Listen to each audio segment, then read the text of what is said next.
you can call me, because there is no other way I can know that whether I'm audible or not. Okay, sir.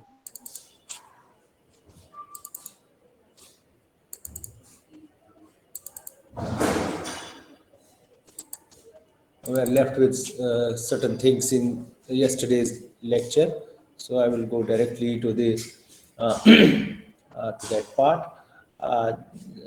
This formation constant, formation function is the average coordination number of the ligand per metal ion. How many ligands are coordinated to the metal? So it is given by total ligand bound to the metal divided by total metal ion. Metal concentration. So if Cl is the total concentration of the ligand, that includes the free ligand as well as the bound ligand. This minus the ligand that is not the free ligand. So this is Cl is total ligand, which includes bound as well as the free ligand, and Cl dash means the ligand which is free. So you subtract the two, we get the result is the ligand which is bound to the metal atom, and divided by m. What is the total concentration of the bound ligand divided by total concentration of metal? That will give you the formation function.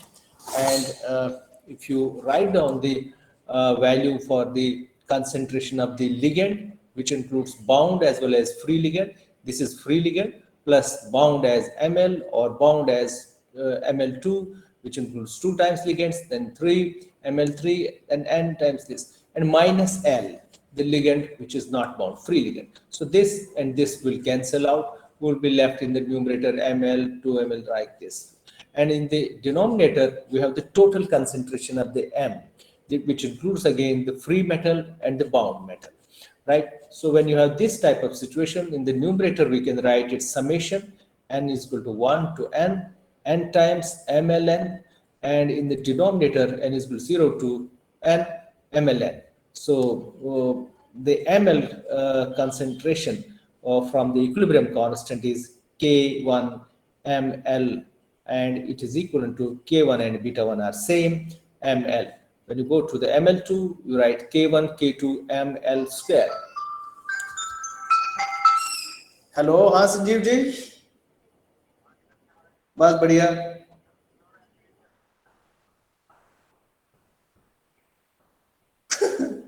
यार जगह है नहीं, कितना कितना भेजा उनने, कितना 1200 like, अच्छा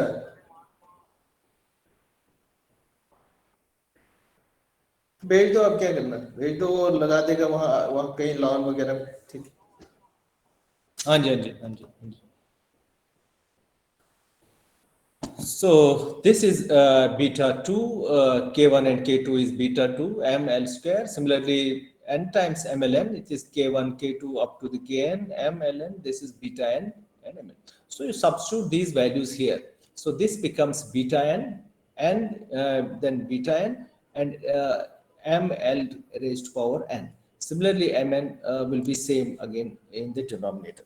So the new when you make the substitution, where with this expression, then you have beta 1 ml, 2 beta 2 ml 2, 3 beta 3 ml cube, and n beta n ml n times. And in the denominator, we have m plus beta 1 this. So you take m common in the numerator as well as in the denominator, so that it gets cancelled. Hello यार, मैं class में हूँ, थोड़ा ये माफ कर दो, थोड़ी देर, 1 बजे फोन करना। So when you take m common in the numerator and common m taken from the denominator also, the two get cancelled, so that in the numerator now we are left with beta 1l, 2 beta 2l square, 3 beta 3l cube, like this. And in the denominator you have 1 plus beta 1l, so then you write the summation. This is n beta n ln l raised to power n, and 1 plus n raised to power 1 to n beta ln. So you can see the formation function is independent of the metal. It is governed by the concentration of the free ligand. L is the concentration of the free ligand. So the formation function, it does not involve the metal, it involves only the free ligand. And then the next, criteria is degree of overall complexation. To what extent the complexation has happened. So that is the degree of, this is the total concentration of metal divided by the total concentration of the free metal. So what is the concentration of the metal? That includes free as well as the bound metal. And what is the concentration of the free metal ion? So Cm divided by M. So Cm includes bound as well as free metal, M plus Ml plus this, and in the denominator you have concentration of the free metal only. So in the numerator we write M, in place of Ml we write beta 1, M into L, in place of Ml2 we write beta 2, M L square, and in terms of this MLN we write beta n M L raised to power n. Again take M common and then divide it by M. So we are left with 1 plus beta 1 L, beta 2 L square plus beta n. So this is 1 plus summation of n 1 to n beta n and ln. So again this formation, the degree of complexation is again dependent on the concentration of the ligand only, and it is 1 plus summation of, it also depends upon the overall complexation constant and equilibrium constant for every type of the complex that is formed, say Ml, Ml2, Ml3, all the formation constants or the stability constants of all such intermediates as well as the ultimate product they are involved, because it is summation of all such beta n's. It involves beta 1, beta 2, beta 3, etc. up to the beta 6, for example, octahedron complex is being formed. So this is degree of overall complexation. And last one is degree of the formation of a particular complex. If you want to find out to what extent has a particular, suppose a complex is being formed which is ML6. Now in between the ML3 was also formed, want to find out what is the extent to which the ML3 was formed. What is the stability constant of the ML3, or not stability constant will be beta 3. What is the extent to which it is formed? So that is known as alpha C, the degree of formation of a particular complex. It is the concentration of that particular complex divided by concentration of the metal. So suppose it is Ml3, it is the concentration of the Ml3 divided by concentration of the metal. Again, metal concentration includes the free metal plus bound metals. So it is beta C, the concentration of the particular complex, say Ml3 will be beta 3 M into L raised to power 3. So it is beta C M into L raised to power C. And in the denominator, we have same story, M plus beta 1 ML, beta 2 ML square, like this. So it is beta C. Again, take common M and it will cancel out from numerator and denominator. We are left with beta C LC plus divide by 1 plus beta 1 L plus beta 2 L square. This again can be written as 1 plus summation 1 plus 1 to n beta n ln.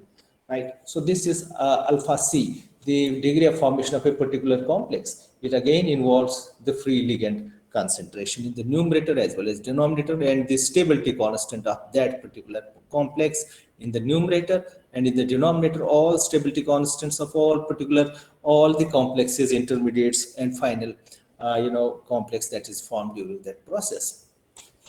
So, and the first one, formation function or degree of complexation or degree of formation of a particular complex are all independent of the total concentration, but dependent only on the value of free L. So this L here is not the L that is here is not the total concentration of L, because total concentration of L is free as well as bound. So all these three functions, they are independent of the total concentration of the L, but dependent only on the free ligand concentration, that is, which is not bound in a particular situation. So what is the relationship between these different functions? So extent of complex formation phi is written as 1 plus summation 1 to n. This is the expression which we just developed for the extent of complexation. It is written again in the open expanded form 1 plus beta 1 L plus beta 2 L square up to the beta n ln. Now, if you differentiate it, if you know the differentiation d phi by dl, if you differentiate it with respect to the differentiation with respect to the L variable, so this is d phi by dl. So 1 ka differentiation 0 aega. This will become beta 1, and this will be 2 beta 2 L 2 minus 1, that becomes L. And similarly, this will be n beta n n and L raised to power n minus 1. So this is differentiation of this equation with respect to L. Now multiply both sides, left side and right side, by L divided by phi. L is the concentration of the free ligand, and divide by the extent of complexation. So it becomes L by phi multiplying d phi by dl was already there. So this is the right side multiplied by L by phi. So when you multiply by L by phi, this will become beta 1 L, this will become L square, this will become L cube, and this will become n minus, it was L raised to power n minus 1, it will become n. So in the numerator, you are adding 1 power of L to every the term, and in the denominator we have phi, and on the left then you take the beta 1, you write beta 1 L plus 2 beta 2 L square up to the n beta n, and in the denominator you write the expanded form of the phi. Phi was, we just defined phi. Phi is 1 plus beta 1 L plus beta 2 L square, like this. So you write 1 plus beta 1 L plus beta this. So there is another mathematical term that if you have d phi by phi, it can be written as d ln phi. And similarly, you have dA by, this is in the reverse, reciprocal form, dL by L. So in the denominator, you will have d ln L. So d ln phi by d ln L is equal to n dash, because this term is nothing but the partition, the function that we, first term that we defined, this one, formation function. It was n dash was equal to n plus 1, this n mln, and this from m to n. So this is same thing which we are coming here.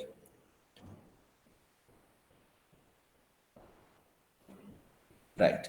So this is n dash, the formation function. So we are left with d ln phi by d ln L is equal to n.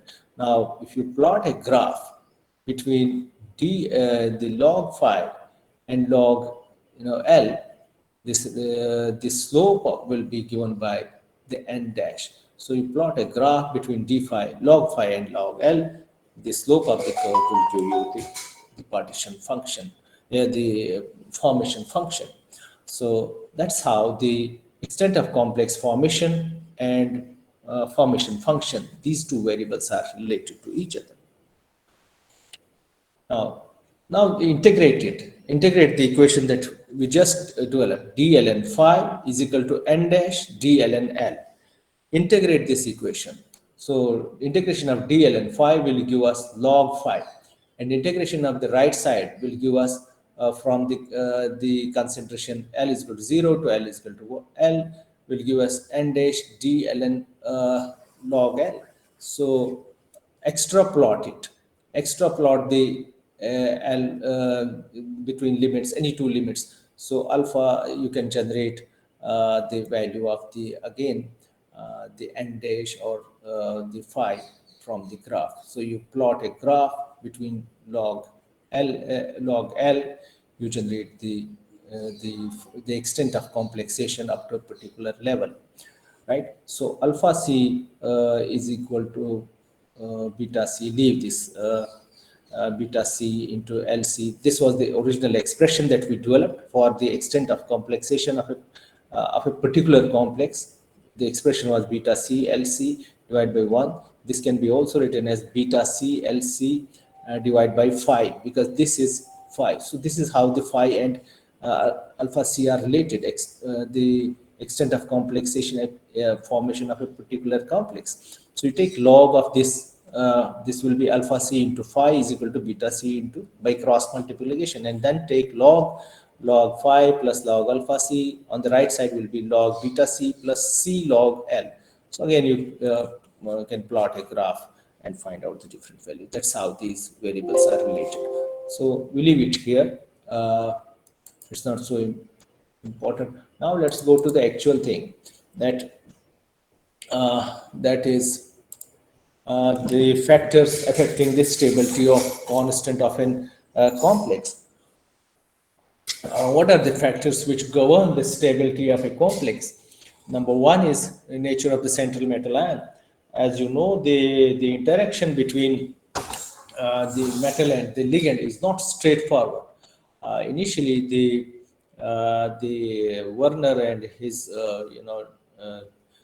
the people who are working at that point in time believe that there is an electrostatic interaction between the metal and ligand, and then gradually people realize that there is a large degree of covalency also involved between metal and ligand, and then ultimately it was also believed that it is not one-way traffic. Electrons are not only donated from the ligand to metal, they are also donated from metal to ligand. So back donation was also later on found to be operative. So the situation is quite diverse. It depends upon the capability of the nature of the metal, nature of the ligand, what type of bonding is dominant. Is it an electrostatic force of attraction, or it's a degree of covalency varying from complex to complex? So all these things will decide the strength of the bond, metal and ligand bond, and which in turn will control the stability of the complex, because ultimately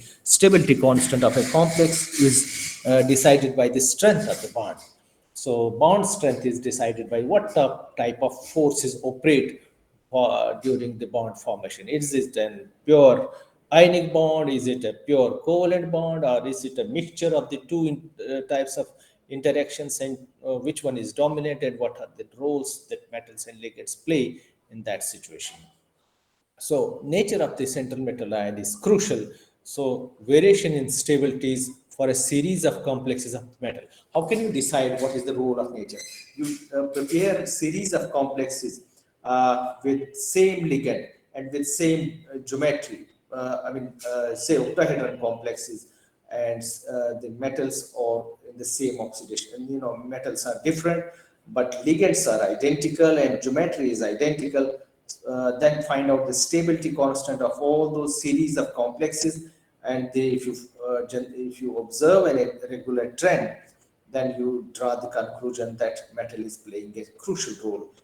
The nature of metal, or charge on metal, or size of metal is playing crucial role in the stability of the complex. So variation in stability of a complex is for a series of complexes of metal ions with common set of ligands. That's how we find out what is the role of metal in the stability of a complex. So number one was the charge on the metal. So different metals were used having different charges, having almost same sizes, having same ligands, they were forced to interact with the same ligands, and say the complex which were synthesized were having same geometry, same coordination number, and it was found that higher the oxidation state of the metal, more is the stability of the complex. And the ligands which were chosen, the ligands for which this observation was observed, this experimental observation was observed, were halides or amine or water. So those ligands which are not capable of forming any pi bond. So simple ligands which were simply acting as sigma donors, these types of ligands are known as simple sigma donors. For them, it was found that when the other conditions are identical, for instance, the stoichiometry of the complex, the geometry of the complex is same, the coordination number is same, the size of the metal is same, for size of different metals that are used are same. The only difference is that one metal is 1 positive, second is 2 positive, third is 3 positive, fourth one is 4 positive, and it was found that the metal in the higher or positive oxidation state, when it complexes a particular ligand, it forms much stable complex than metal in the lower oxidation state. So this is the general trend that was observed with the ligands like ammonia, like water, or like halogens, which are simply sigma donors. And there were exceptions when the ligand was like carbon monoxide, trimethyl phosphine, bipyridine, cyanide. Then it was reverse thing, that metals in the lower oxidation state are forming much better, stronger complexes, or stable complexes, as compared to metals in the higher oxidation state. You must have heard the nickel tetracarbonyl, which is where the nickel is in the zero oxidation state, or you must have heard the tungsten hexacarbonyl, metal molybdenum hexacarbonyl, the MoCO 6 times, where metals are in this zero oxidation state, yet the complexes are quite stable.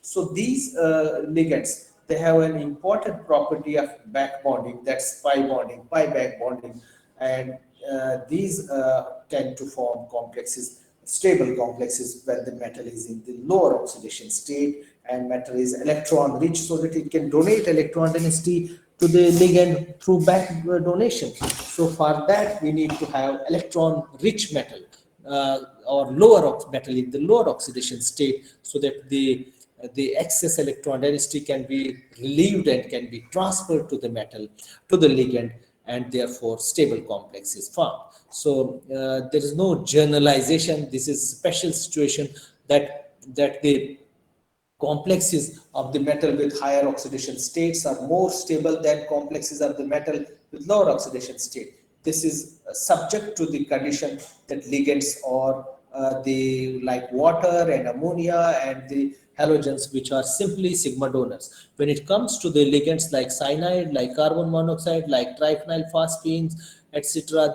where the ligands are capable of forming pi bonds also, then the situation is reverse. Then the complexes with metals in the lower oxidation states are more stable than complexes with the metals having higher oxidation state. So among these second class of ligands, carbonyl, trimethyl phosphine, bipyridine, phenanthrolene, cyanide is a poor pi acceptor and also a good sigma donor. And these are the properties which require, which are not, ideal for the back bonding. When a ligand is not a good pi acceptor, and it's also simultaneously a good sigma donor, it will push more electron density towards the ligand, and it will not it will drain out electron density. More electron density will come from ligand to the metal through sigma bond, and less electron density will go back from the metal to the ligand through pi bonding, because cyanide is not a very good pi acceptor.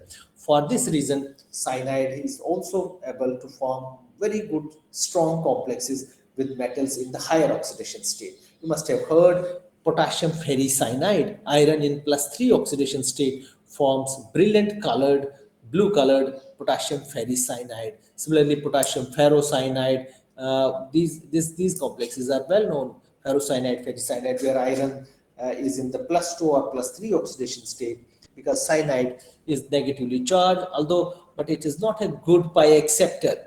The pi star is not so stable, so low in energy to to accept electron density from the metal, and therefore it forms complexes with metals in the higher oxidation states also. So second thing is size of the central metal cation. So the size is also important. Number one was the charge. Number two is the size of the metal also has important role to play in the stability of the complex. For a given ligand, if you take one ligand only and take series of metal ions which have same charge, then now keep the charge same. Now change the size. So you say, for example, you use the divalent metal ions along a first transition series. So all metals which form the cations, so that the charge remains same, and all the complexes formed are hexa coordinates, so that coordination number remains same, geometry remains same. Only thing that changes from complex to complex is that the size of the cation across the period, when you go from left to right in the 3D series, the size gradually goes on decreasing. So size of the metal ion decreases. So how does the stability of the complex changes when you go from left to right, taking a simple ligand, same ligand in every case? For a given ligand, the metals of the same oxidation state, stability increases as the size decreases. So as you go from left to right, the size of the metal decreases and stability of the complex increases, because smaller the cation, or in other words, smaller the charge density. So the charge is same in this situation, it is 2 plus in every case. Size is decreasing gradually, therefore charge density is increasing when you go from left to right, and that increases the stability of the complex. So barium,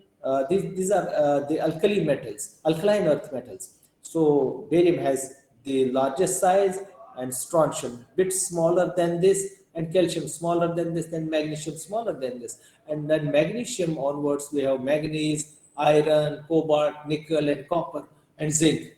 These are the divalent metal ions in series. And among the alkaline earth metals, the size decreases from barium to the magnesium, and then in the the 3D series, the size decreases from manganese to the copper, and then when you go to the zinc, size increases slightly. So stability also has a reversal when you go from copper to zinc. Up to copper, there is gradual increase in the stability of the complex, but when you go from copper to zinc, the stability of the complex decreases. That means copper is more stable. Copper complex is more stable than the zinc complex. The reason being that the zinc has slightly larger size than the copper. So charge by radius ratio decreases gradually, and that is the reason why the complex stability increases in this order. The order of the series is size of the order of the size of the metal ions. It is like this, and copper has smaller size than zinc. So if you plot a graph of log K, stability constant for a complex, for the MLN complex, with the oxalate ion, and you keep the ligand same, you get a graph with the gradual increase in the stability of this. You get a straight line. This graph is known as Williams series. These two persons, they studied the stability constant of alkaline earth metals and the metals from the first transition series from manganese onward. If you ask me why these lower members are missing in case of why the first 3-4 members of the 3D transition series are missing, because the plus 2 oxidation state is very unstable in the case of scandium, in the case of titanium and vanadium. Therefore, those three elements and chromium also, 4 elements, scandium, titanium, vanadium, chromium, plus 2 oxidation state is exceptionally unstable in those elements. Therefore, those elements were not studied by the Irving and Williams, and therefore the Irving Williamson series starts from transition metal series starts from manganese up to the zinc, right? And it includes the alkaline earth metal. And the this is the this is the graph with different ligands. See the oxalate. See, this is the log K1, right? When you look at the barium and then go to strontium and then go to the calcium and magnesium, these are straight lines, and up to manganese. These stability constants are straight line, and then we have steep rise from manganese onwards up to the copper, and then there is dip. The stability of the zinc is less because zinc has slightly larger size than the copper, right? Up to the manganese, barium, strontium, calcium, magnesium, and manganese. This is almost a straight line, and then there is slight curvature with these are not straight lines. The reason is that up to this level, there is the stability of the complex is governed by the strength of the bond only, and afterwards, from manganese onwards, the stability of the complex is is governed by, or it is controlled not only by the strength of the metal ligand bond, but also by the crystal field stabilization energy, which is the unique property of complexes, that there is some extra stability given by the redistribution of these non-bonding electrons in the separated d orbitals. In the case of alkaline earth metals, crystal field stabilization energy has no contribution, therefore it's a straight line, right? And the slope is not so large, but when you cross this point, the slope becomes slightly. Look at this situation. If the glycine also, the slope increases again, the trend remains same. Copper has the highest value and then it dips. Look at the ethylene diamine, the trend remains same, right? So that's what we say, that for complexes with oxalate ion, these are straight line. Which are the metals which have zero crystal field stabilization energy? Of course, barium, strontium, and calcium and magnesium. These are the metal ions which have no d orbitals. Their d orbitals are filled, and therefore no crystal field stabilization energy. And manganese also has crystal field stabilization energy 0, and because it's a high spin situation and 3 electrons are in the, it's a d5 situation, 3 electrons in the t2g, 2 in the eg, so crystal field stabilization is 0. And zinc 2 plus is again d10 system, there also the crystal field stabilization energy is 0. So if you look at these 4 alkaline earth metals and these 2 transition metals, so-called transition metals, zinc is not technically a transition metal, but these 2 included, they fall in one line. So let's look at the oxalate, this up to this, then manganese, and then zinc. If you join them, they are in one straight line. This is barium, then strontium, then calcium, then the magnesium, then manganese, and then zinc. If you join them, they fall in one line because there is no contribution from the crystal field stabilization energy. Others are away from the straight line. Now, the copper 2 plus. Why is copper having exceptional stability apart from size? Size is one factor, that it has smaller size than, say, nickel. If you go to the nickel, nickel has slightly larger size than copper, and then copper has smaller size than zinc. But if you look at the situation from crystal field stabilization energy, copper has one more electron in the Eg orbital.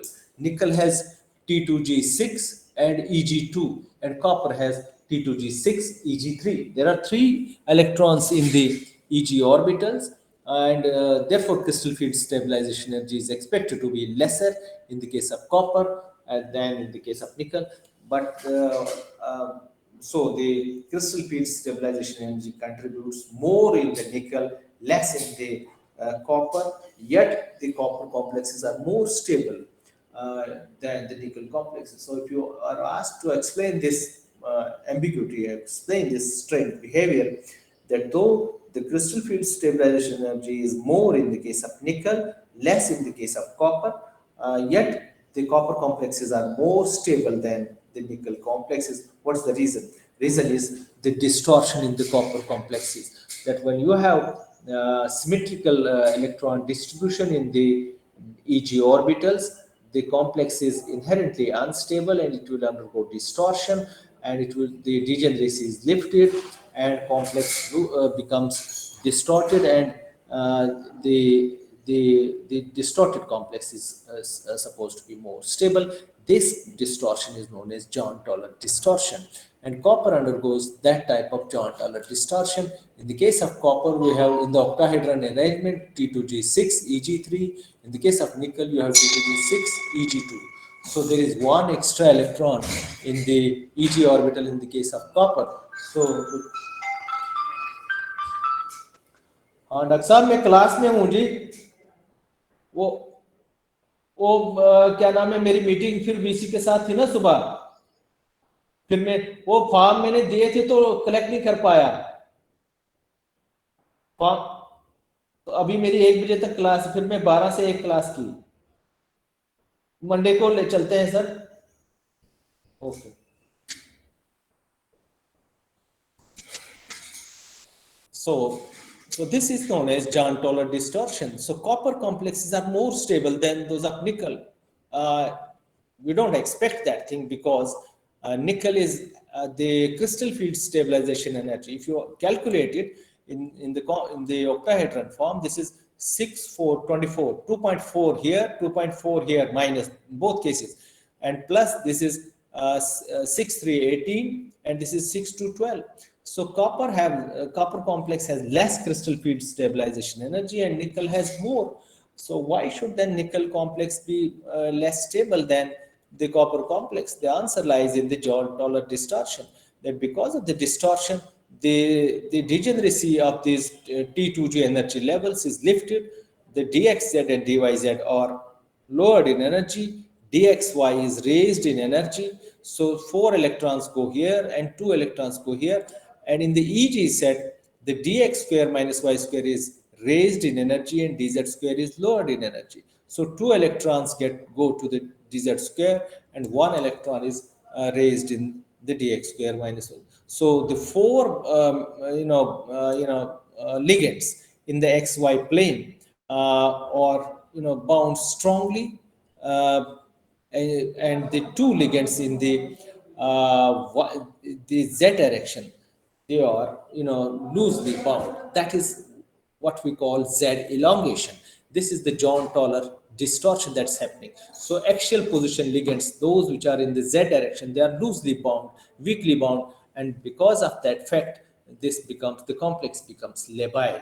So it is kinetically reactive, but thermodynamically it's a very stable situation. Complex is stable. So manganese to copper, from manganese to copper, there is rapid increase in the stability of the complex, stability constant of the complex, and reason is there is contribution from crystal field stabilization energy. Zinc is less stable. The reason is, one reason is that it has larger size, and other reason is the crystal field stabilization energy is zero there. Therefore, stability diminishes.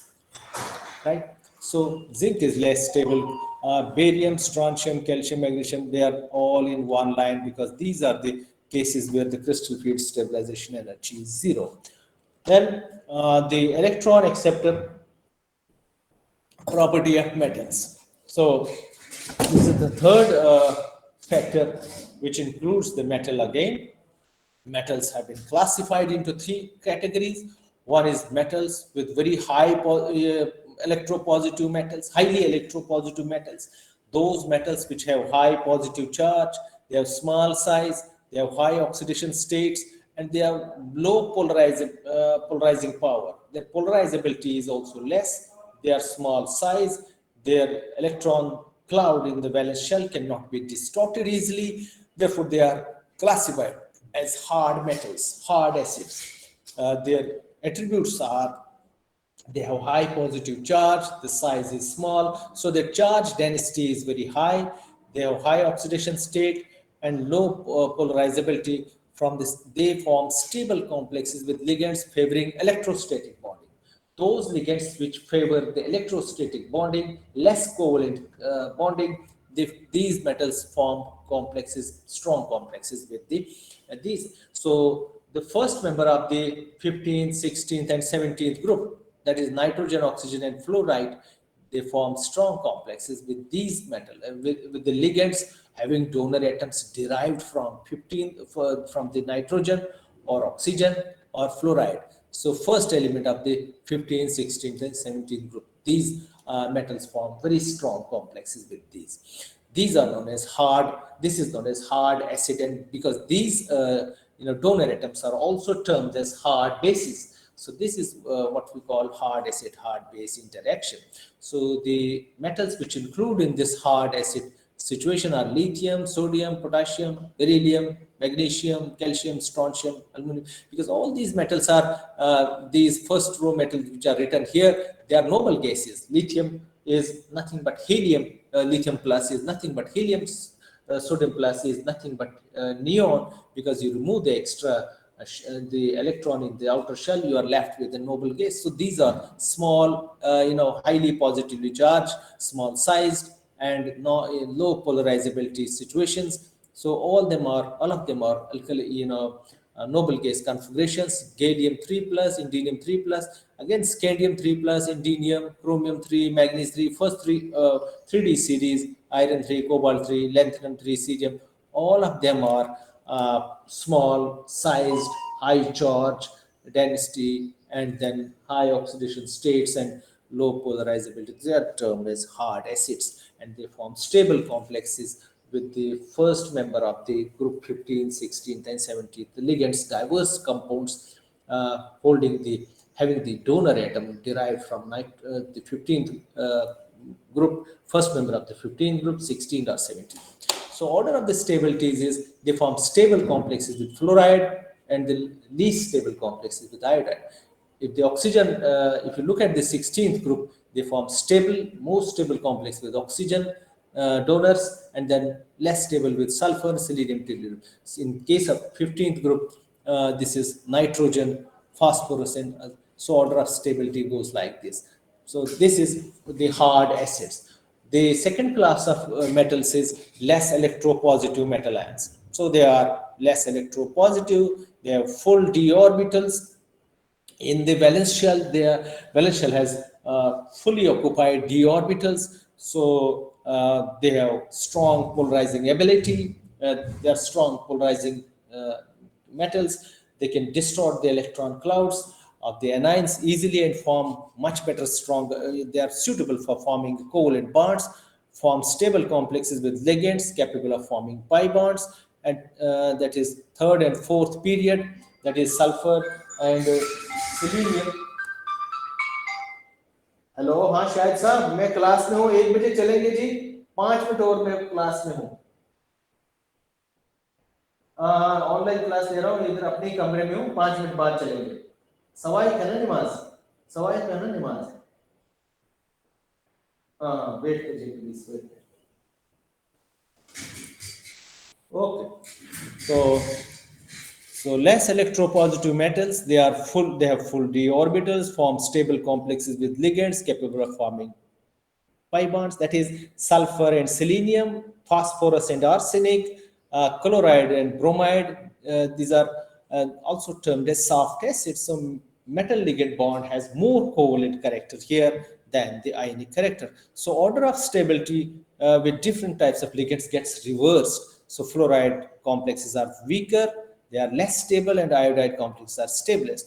And in the 16th group, the tellurium forms much better complexes as compared to oxygen, and in the case of 15th group, the nitrogen forms weaker complexes, unstable complexes, and antimony forms the stable complex. So these are the how the stability of the complexes varies with the nature of the ligand, depending upon the nature of the metal ion. So this is the hard acid and soft acids. Now the carbon monoxide, phenanthrolene, olefins, they have vacant pi orbitals, for forming the pi bonds, and they have vacant pi orbitals of low energy. And these are the metals. These are the these metals form preferentially complexes with these types of ligands. So examples are copper plus, silver plus, gold plus, thallium plus, cadmium 2 plus, mercury 2 plus, palladium 2, platinum 2. These are all complexes which contain, which are termed as soft acids. Then we have borderline metals, which are not too hard and not too soft. They are termed as borderline. The Irving-Williamson series metal ions were termed as borderline. Dye-positive metal ions of the third series, 3D series, these metal ions which were studied by Irving and Williams, and order of the stability for given ligand is like this. This is what the order was found by the Irving and Williams in this series called Irving-Williams series. This is enough for today. I have to go. If there are any questions, we'll continue the discussion next time. Are